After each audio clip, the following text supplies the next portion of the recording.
Thank you for joining us again for the second part of our Watercooler series. I'm talking about the Goodwill Report that has been released, which covers all dental transactions that Dental Elite have acted on in the last fiscal year.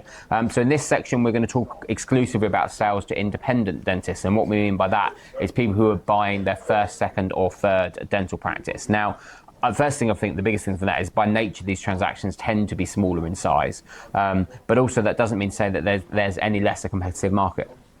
No, and I think really what you'll see in the report is the report splits practices by size. So you have practices which are single operators, so i.e. maybe a principal and a hygienist. And looking at the data, them size practices achieve a lower multiple. And why do you think the reason is?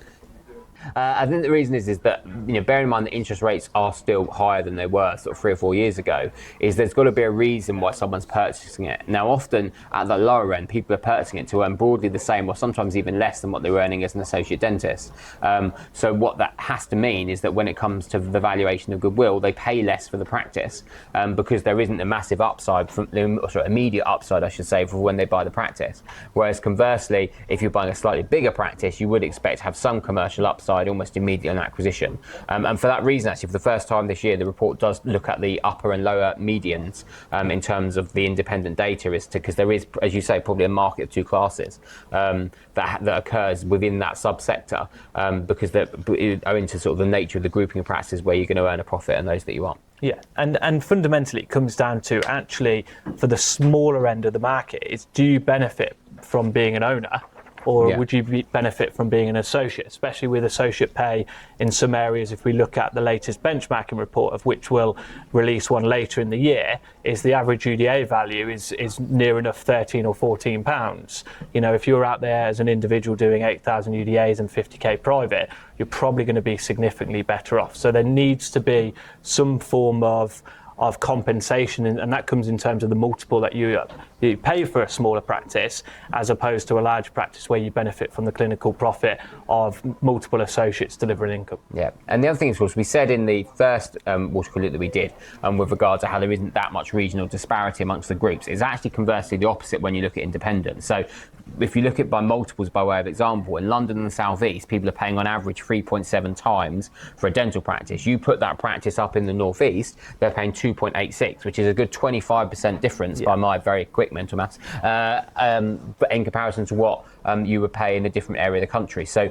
I think in the independent market, because it's a more emotional purchase and people are more led because they're going to work in the practice by proximity to where they live, you do tend to find there are some big sort of swings in regional disparities. And also when looking at the multiples, again, I always say to people, don't just look at an average of what's demonstrated within the report, because in a large case, if we look at NHS practices, it's really based on your UDA rate. If you have a really strong UDA rate and you're in a good area and that is a very profitable business, your likely multiple will be between 4 to 5. So if you're just looking at 3.7 and thinking that's your value, you could be significantly out as in terms of what the true value is of the business. So like all of these reports is actually they're designed to give a guide on how the market is shifting, and certainly over the last 12 months we've seen a sizable shift in terms of interest and multiples from 23-24.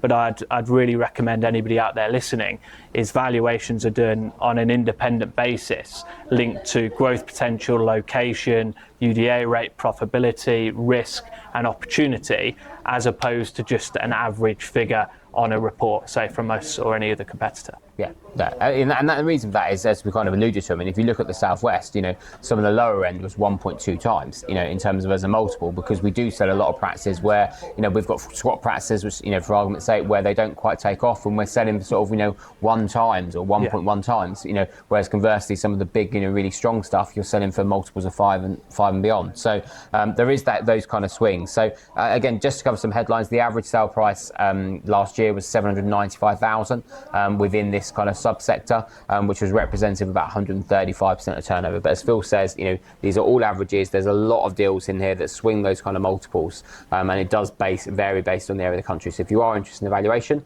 then you can drop us a line on our website, or you can download the full Goodwill Report on the link at the bottom of the screen.